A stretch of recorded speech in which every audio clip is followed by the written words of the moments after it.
Muita paz a todos.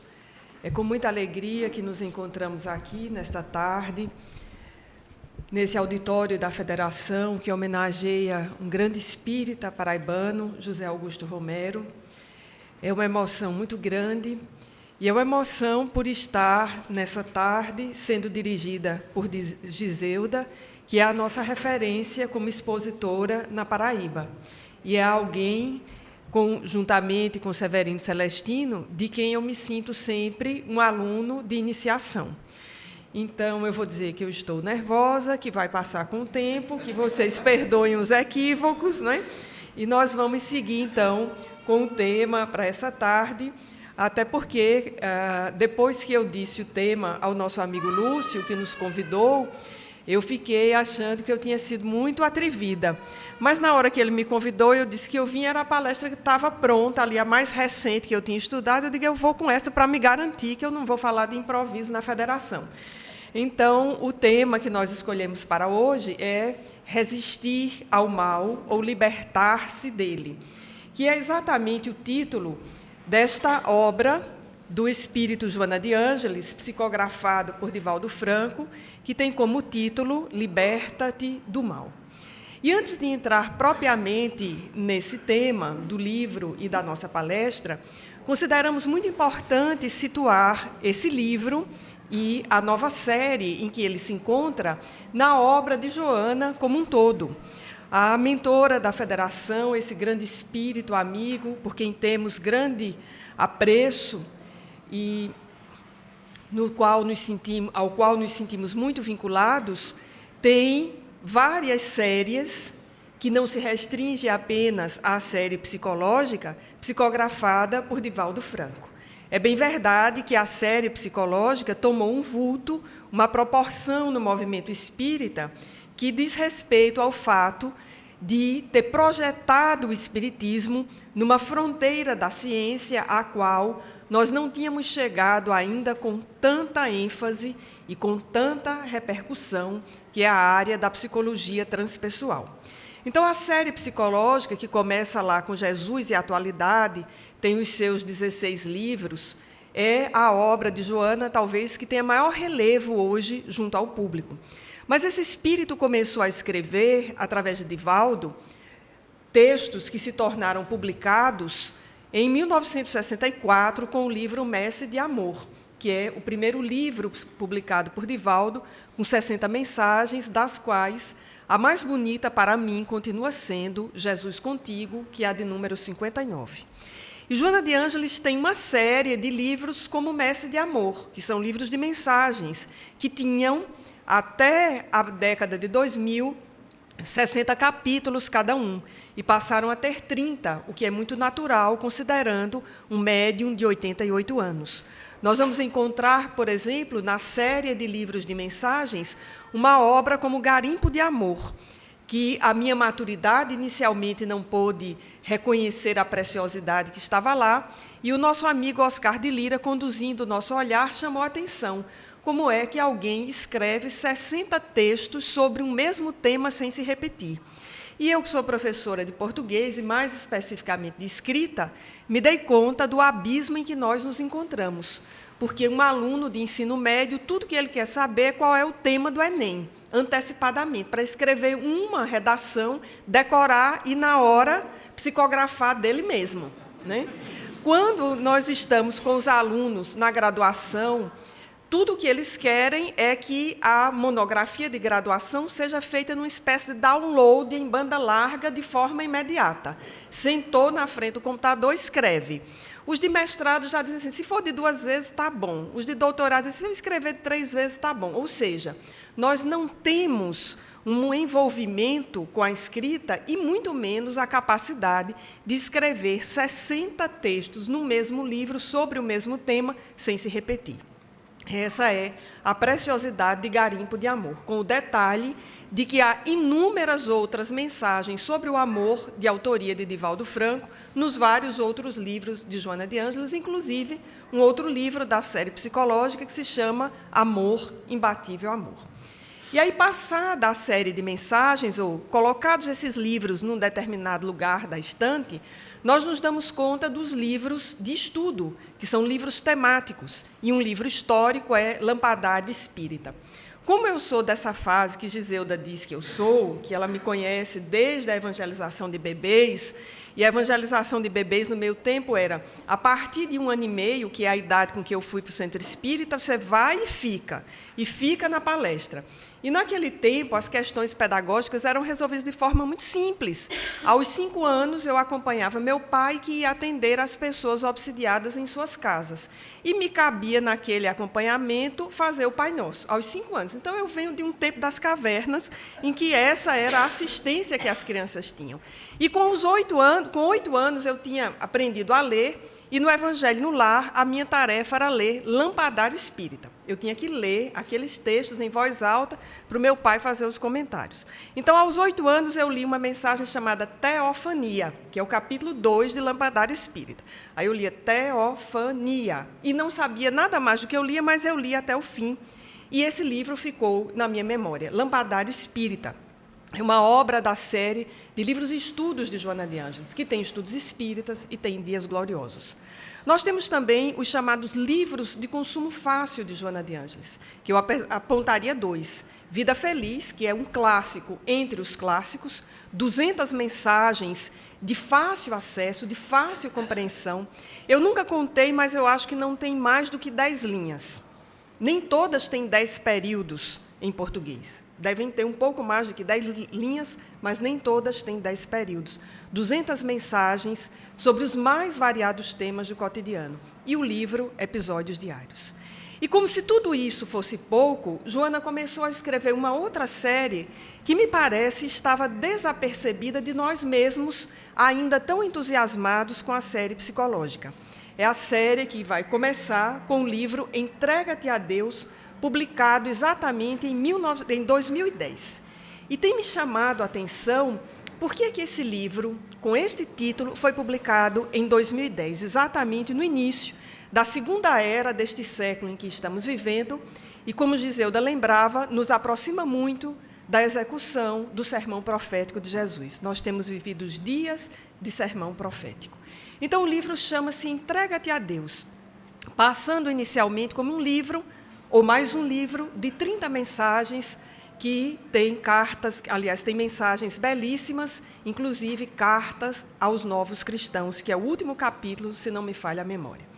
Na sequência, em 2011, veio, então, Liberta-te do Mal. Novamente passou como um livro de mensagens, 30 belas mensagens. E, em 2012, veio o livro Ilumina-te. E aí, neste livro, no prefácio, Joana diz, de forma clara e evidente, este livro completa uma trilogia com os outros 2. Ou seja, para qualquer pessoa que acompanha séries, ali estava o indicativo de que era uma nova série, era uma trilogia, que já guardavam aí algumas semelhanças, né? Como, por exemplo, o imperativo na segunda pessoa, entrega-te a Deus, liberta-te do mal, ilumina-te. Uma característica linguística dos textos desse espírito, que são de escrever na segunda pessoa, e todos nós temos a feliz coincidência de achar que as mensagens de Joana foram escritas para nós.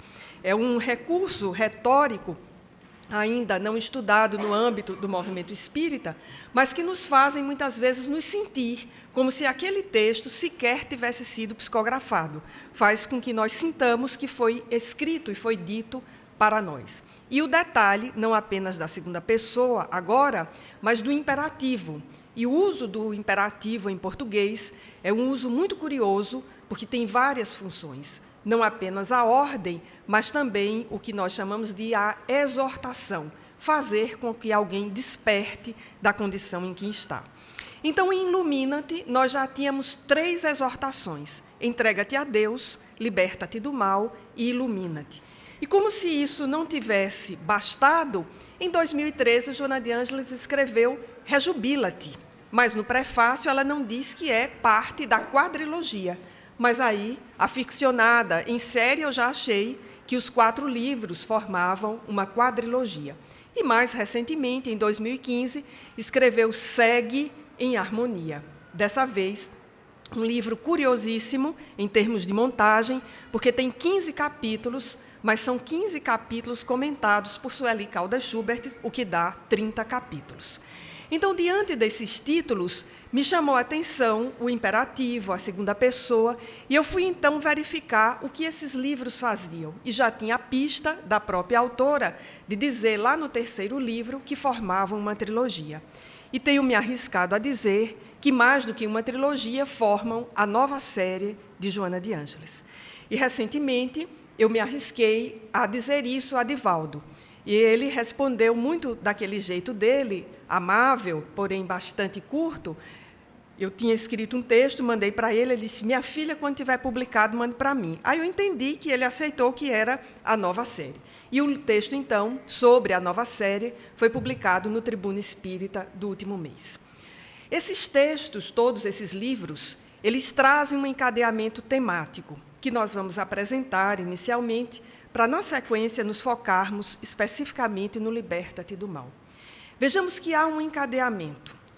A primeira condição, em qualquer circunstância, é a de nos entregarmos a Deus. É a primeira observação, a primeira exortação. Entrega-te a Deus. Qualquer que seja o problema, o desafio, ou a alegria, ou a situação que se apresente favorável, a exortação que nós temos é a de que nos entreguemos a Deus. Uma vez que nós nos entregamos a Deus, é imperativo que nós nos libertemos da condição em que estamos. Não da condição que temos, mas da que estamos. E essa segunda condição imperativa é a de libertar-nos do mal. Ou, pelo menos, como diz o prefácio, evitá-lo. Então, nós nos entregamos a Deus e, como condição imediata, como consequência, nós somos compelidos a nos libertar do mal que trazemos em nós. E aí, qualquer semelhança com o Pai Nosso, naquela segunda parte, em que nós pedimos para não cair em tentação e estarmos livres do mal, não é mera coincidência. Então, Joana nos traz esse lembrete dessa oração máxima dominical, em que nós muitas vezes maquinalmente repetimos e não compreendemos os seus significados profundos. Lá naquele encerramento, após nos lembrar que somos filhos de Deus, que Ele governa tudo o que está nos céus e na terra, que nos dá o pão nosso de cada dia, o que mais desejamos? Não cair em tentação e estarmos livres do mal. E, na sequência, perdoarmos aos ofensores.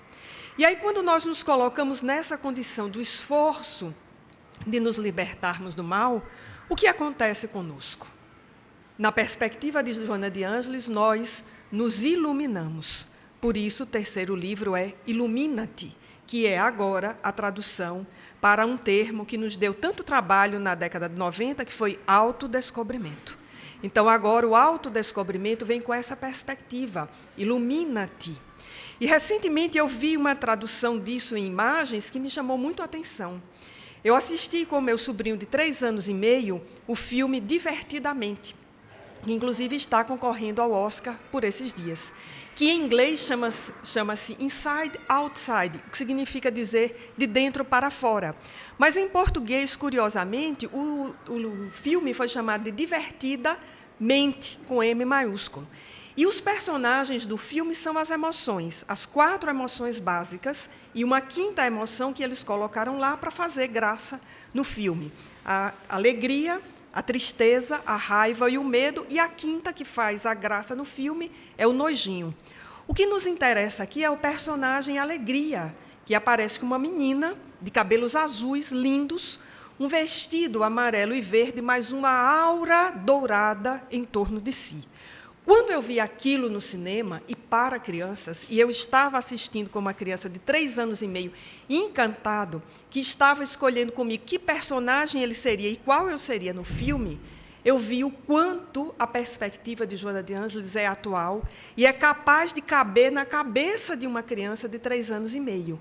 Porque quando eu disse para ele, eu sou a alegria, ele disse, não, Dedê, a alegria é minha mãe. Né? Então, aí sobrava para mim a tristeza e o nojinho. Aí eu disse assim, eu nem quero ser a tristeza, porque a tristeza está lá né, num jeitinho, inicialmente, que é para a gente não gostar da tristeza. Eu não quero ser a tristeza e não quero ser o nojinho, que eu como tudo, porque o nojinho é aquele, né, que não come algumas coisas. Aí fomos fazendo uma negociação, ele disse, como mamãe não está assistindo hoje, você é a alegria. Né? Você hoje está iluminada, Dedê. Olha a percepção, uma criança de 3 anos e meio. Hoje você está iluminada. E aí eu tinha visto o livro de Joana, já estava pensando na nova série, e vi essa tradução, o ilumina-te é a condição seguinte a que nós nos colocamos quando nós nos libertamos do mal. De fato, nós nos descobrimos, nos autodescobrimos.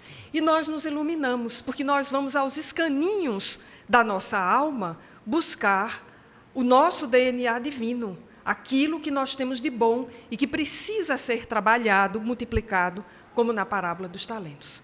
E quando a gente se ilumina, o que acontece? Nós nos rejubilamos. Daí o 4º livro ter o título Rejubila-te, exatamente porque quem se autoconhece, quem sabe dos seus limites, quem coloca os seus talentos em etapa, em processo, aliás, de multiplicação, não tem uma outra definição emocional para si, a não ser o de estar em júbilo, algo a que Jesus saudou em várias ocasiões. E uma vez estando em júbilo, o que nos cabe? Seguir em harmonia, que é o título do 5º livro. Ou seja, não repetir o ciclo de sofrimentos, mas permanecer sereno e numa dimensão crescente.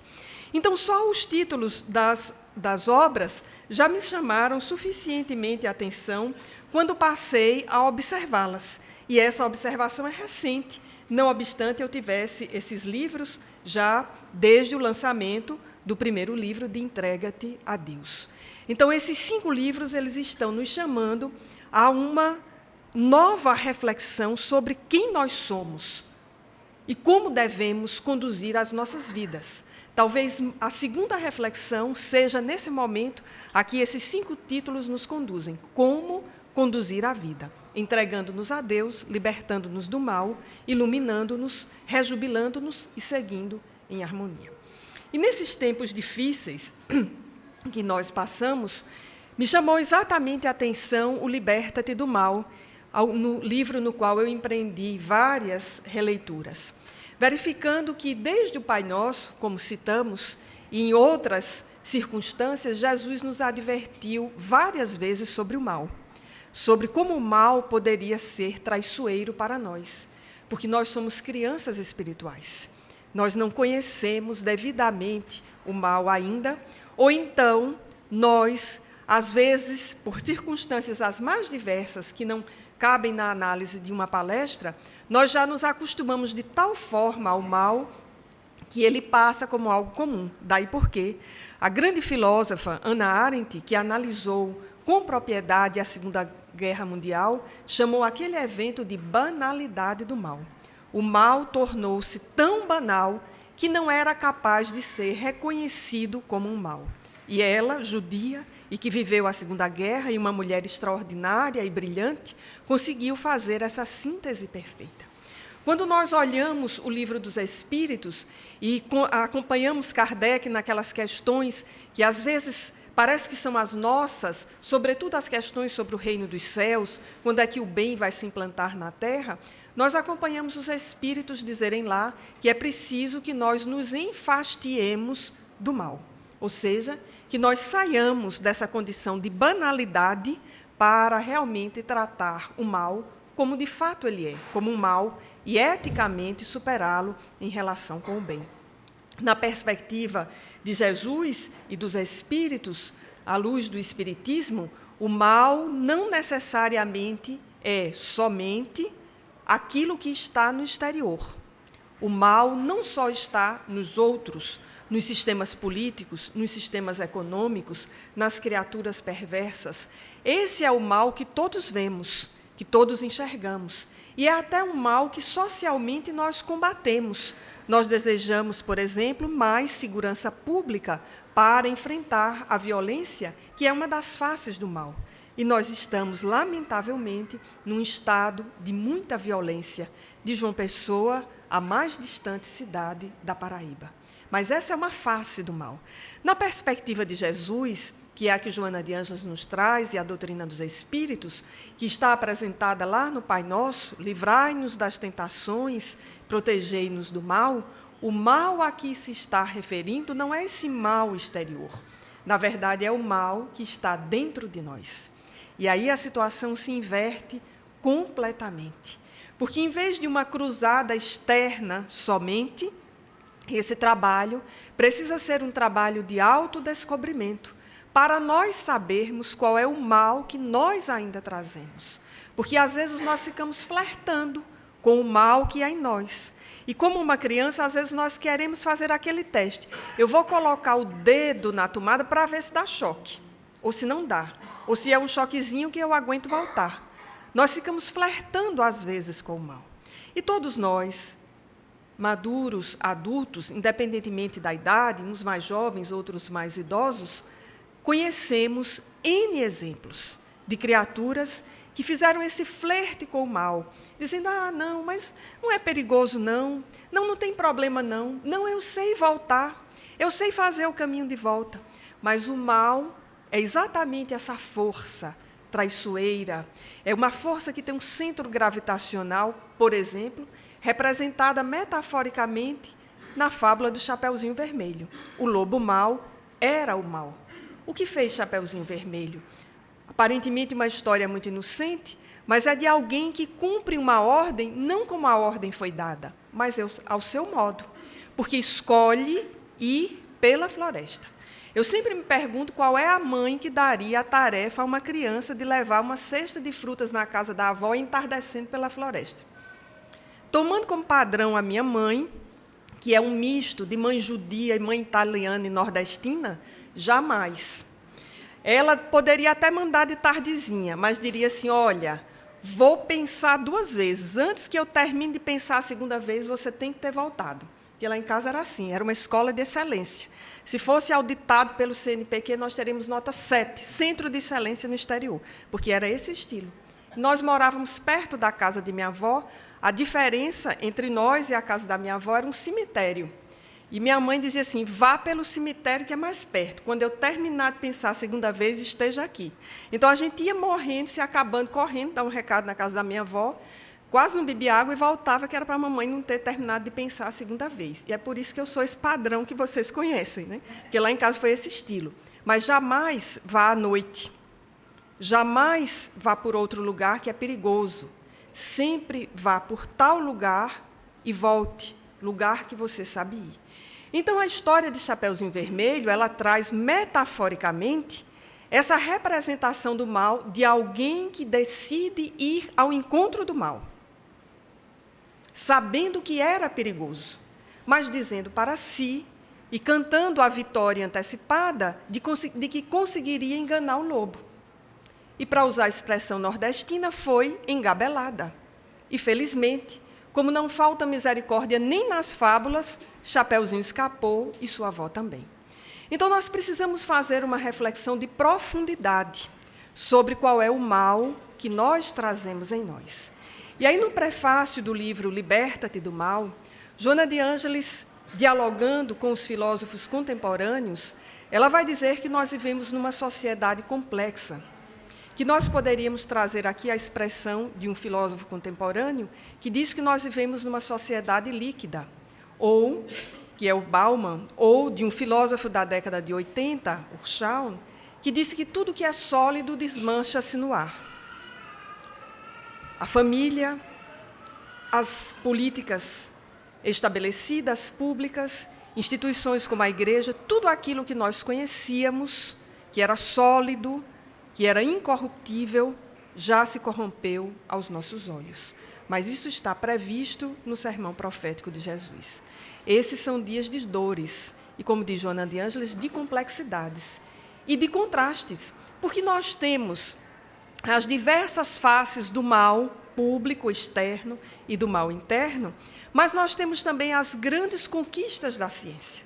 Nós nunca tivemos tanto progresso científico, nem tanto acesso social a bens de consumo e a bens culturais na história da humanidade, como a humanidade vive na última quadra dos últimos 20 anos. Isso torna a atual sociedade absolutamente complexa.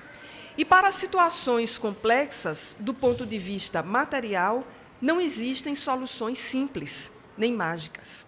E Joana de Ângeles, então, traz esse contexto da sociedade da alta complexidade em todos os setores e faz, então, uma pergunta retórica muito interessante, que é a que nós fazemos, todos nós que temos um interesse ético na vida. Como, então, sobreviver a esse caos de complexidade, tomando decisões com acerto? Vejamos que a pergunta que está no prefácio não é uma pergunta, inicialmente, o que Jesus faria nessas circunstâncias? Porque Jesus acertaria agora, como acertou no passado, e acertará sempre. A pergunta é típica dos homens e mulheres de nosso tempo. O que fazer nesta sociedade de complexidade para tomar decisões com acerto e não nos perdermos nesse caminho? E diz Joana que a resposta é sintética. Basta que nós nos libertemos do mal, se ele está íncito em nós, ou o evitemos. E, ao dizer isso, ela nos remete, evidentemente, à mensagem de Jesus. Mas não nos remete retoricamente, de uma forma simples. Ela nos remete, primeiro, a um autoexame de qual é o mal que nós trazemos em nós e de qual é a força que nós temos para ele resistir. Giselda contava o exemplo da pessoa que deixou de fumar, que deixou de fazer isso, deixou de fazer aquilo. Provavelmente, ao chegar ao Espiritismo, aquela pessoa, assim como todos nós, trouxemos uma ligação que era imediata, que estava em nós. Alguém encontrou aqui, certamente, a força para deixar de fumar. Mas muitos outros de nós encontramos a força, o apoio, o esclarecimento para largarmos a maledicência, que é um vício social muito pior do que o vício dos fumantes. Porque o dos fumantes nós vamos convencê-los pelo raciocínio, pela lógica. Ele está prejudicando a si, ao próximo e ao planeta, de uma forma pública. Mas a maledicência é um mal sutil, enraizado, às vezes invisível, e nós temos esse plugue com ele, essa tomada. Às vezes é esse mal. Às vezes é um outro mal. É uma inveja doentia, que nós não queremos assumir a nossa fragilidade, a nossa fraqueza. Por isso é mais fácil sentir inveja do outro, mas nós não sabemos disso conscientemente. Às vezes, um outro mal é nos colocar na situação de vitimização. De fato, eu sou um coitado, não é? Foi a vida que foi assim comigo, foram os meus pais. E aí, se nós olharmos os nossos pais, foram os pais deles. E se nós fizermos uma retrospectiva reencarnatória, nós vamos bater em Adão e Eva. Porque a gente vai recuando de uma tal forma as culpas que vai esbarrar em quem?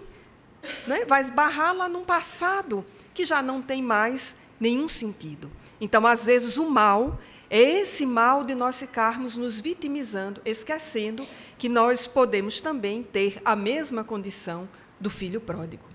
É quando nós observamos em nós e verificamos que o mal que nós trazemos em nós é o rancor que nós guardamos de uma circunstância que já não tem mais importância, que a outra pessoa, ainda que tenha sido o agressor, está numa outra condição de vida porque empenhou-se em se melhorar, o que não é muito fácil, mas empenhou-se, se melhorou, e nós achamos bom ficar guardando aquele rancor, aquela brasa em nossa mão. E deveríamos, como diz Joana de Ângeles, buscar recursos para diluir essa condição dentro de nós. Então, no prefácio, há esse binômio muito interessante. Evitar o mal ou libertar-se dele quando ele já estiver instalado. E só esse binômio ele já nos chama a atenção, porque, primeiro, a medida é profilática, é evitar. Então, há muitas circunstâncias sociais e circunstâncias psicológicas que, no nosso nível de amadurecimento, que não precisa ser elevado ou de muita experiência, nós já sabemos que é um mal. Então, por que é que nós vamos nos juntar a eles? Um exemplo básico de situações sociais são todas aquelas situações sociais que são antiéticas. Em que, por exemplo, lá no Congresso Espírita, me recordo agora, tanto Rossandro como Haroldo Dutra fizeram aquela observação. Nós desejamos políticos que não sejam corruptos, porém, nós os elegemos. E se isso já não é um grande mal, porque depois a gente não tem como se responsabilizar pelas ações de terceiros, mas no micro-universo em que nós vivemos, nós às vezes cometemos corrupções. Estacionamos em fila dupla, sonegamos impostos. A imensa maioria de nós, às vezes, tem condição, não estou falando de quem não tem, tem condição, mas não compra programa original de computador. Nós preferimos os piratas. Então, são situações em que nós estamos em contato com o mal e sabemos que é mal, mas nós reproduzimos por automatismo, porque estamos acostumados a isso. Então, evitar o mal é um trabalho de descondicionamento nosso, diz Joana de Ângeles, porque exige inicialmente reflexão sobre o que nós temos feito e como temos feito. Essa é uma primeira etapa. A outra etapa, que também é desafiadora e difícil, é nós nos libertarmos do mal que já está em nós. Porque quando nós não conseguimos, de forma consciente, decidida, nos libertar do mal, nós vamos acabar naquele limite que Giseuda exemplificou antes. É aquele limite que a palavra karma consagrou como sendo o limite do incontornável, que é o limite que as leis de Deus se colocam para que nós não façamos mais mal a nós mesmos. Não é inicialmente ao outro. Então, aquela situação dolorosíssima de expiação, ela não é uma situação de punição, por mais dolorosa que seja. Tampouco é uma situação que não nos fala a solidariedade. Ela nos fala a solidariedade e a caridade, mas ela é uma correção de rumos para que nós não pratiquemos mais o mal que haverá de resultar como consequências graves e piores para nós mesmos. Então, Joana nos convida a esse trabalho de refletirmos para que nós possamos evitar o mal que está em nós, usando aí toda a capacidade que nós possuímos para identificá-lo, para extirpá-lo, para represar uma força, como ela diz, através do autoexame e da transformação moral, recomendação de Kardec, que está lá no Evangelho, no capítulo 17, quando ele nos fala dos bons espíritas. Então, esse é um convite que vem em direção à nossa capacidade de reflexão, que inicialmente pode nos levar a sentir muita culpa, muita vergonha de nós mesmos. Nós nos sentimos envergonhados de nós mesmos, e é uma condição humana. Mas é muito melhor, numa fase inicial, nós nos sentirmos envergonhados de nós e, na sequência, nós superarmos, a partir de um trabalho de apoio e de busca de superação, do que nós nunca nos envergonharmos de nós. A criatura que nunca se envergonhou de si, ou que não tem do que se envergonhar, é alguém que ou nunca se avaliou, ou é um doente psiquiátrico de alto grau, porque não tem um filtro, que é o filtro da censura. E quando nós voltamos ao Pai Nosso, e que chegamos naquela etapa, né, de perdoar as nossas ofensas, como nós perdoamos a dos outros, ou à medida que perdoarmos, ou assim que nós perdoarmos, ou como expressão do nosso perdão ao outro, que Deus nos perdoe, nós estamos exatamente usando esse filtro para nos olharmos. Então, é até natural que nós sintamos vergonha de nós mesmos. Nós não vamos permanecer nessa vergonha, não vamos permanecer na culpa, não vamos permanecer no remorso, porque esses sentimentos eles não são construtivos. Aliás, são sentimentos que nós usamos para nos sabotar. Enquanto nós ficamos no remorso, diz Joana de Ângeles, nós permanecemos nos sabotando, porque nós não vamos para a força construtiva do arrependimento. Porque o arrependimento é aquela força similar, por exemplo, ao esquecimento do passado. Ok, eu errei, mas eu preciso estabelecer um plano de superação, que seja um plano modesto para começar a minha superação, por estratégias capazes de serem executadas ou de serem, pelo menos, retomadas à medida que eu perceba que eu não estou avançando no meu plano de libertação. É um plano de Joana de Ângeles para os 3 próximos meses. É um plano para os 3 próximos anos de nossa vida, para os próximos 30 anos. E nós colocaríamos aqui para os próximos 3.000 anos da nossa existência, porque nós temos muito a superar no nosso condicionamento. Nós vamos nos superando, nos libertando, aliás, daquilo que é mais exterior. Eu sempre comparo a nossa evolução a uma cebola. Nós vamos tirando as cascas externas para achar aquele miolo, aquela parte que está lá dentro. O nosso DNA divino ele está coberto de camadas que são as expressões da nossa emoção e do nosso pensamento. Algumas dessas expressões são muito boas, merecem ser trabalhadas, como na parábola dos talentos, para que se multipliquem, mas outras precisam ser podadas. E nós não vamos fazer esse processo, diz Joana de Ângeles, com violência. Nós vamos fazer um processo que é de diluição. Emmanuel tem uma mensagem interessante, em Caminho, Verdade e Vida, acho que o capítulo 62, em que ele faz exatamente uma análise sobre o bem e o mal, e ele diz que o mal precisa ser diluído. E, recentemente, quando eu li isso, eu fiquei tão extasiada com essa sentença, porque é a sentença de um pacifista. E é uma sentença que revela um processo. Não é combater o mal, como nos desenhos animados, em que os heróis combatem o mal com as mesmas armas do mal. Então, eles são tão maus como os maus. Mas é diluir o mal, que precisa, de fato, ser diluído como algo que não tem mais substância, que não tem mais função. E aí, ao ser diluído, vai necessariamente ser ejetado, ser jogado para fora. Então, se esse processo é o processo que nos chama a atenção, nós precisamos começar a pensar em diluir o mal que está em nós, para que nós não sejamos uma força de atração do mal. Porque enquanto nós não diluirmos o mal, nós não chegaremos naquela condição da oração de São Francisco, que é a condição do verso número 1, que sempre me chama a atenção. Senhor, fazei-me instrumento de vossa paz.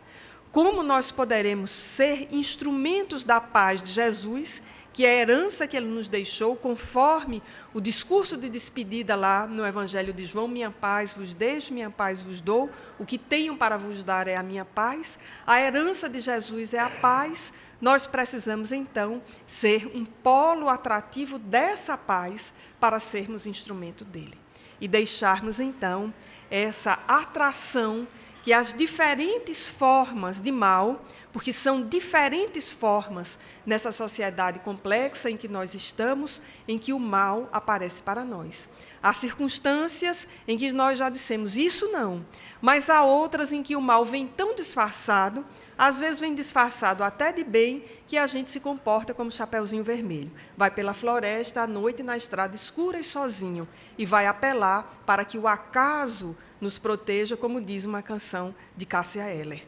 Mas não é o acaso que nos protege, são as leis divinas, que são as mesmas para todos nós e que nos permitem, mesmo quando nós mergulhamos no mal, nós façamos o percurso seguinte, que é o de submergir ao mal e nos sintonizarmos com o bem que está sintetizado na mensagem de Jesus. Dizendo isso, amigos, nós estimulamos a todos para que possam ler esta obra de raro valor, intitulada Liberta-te do Mal. Muita paz a todos.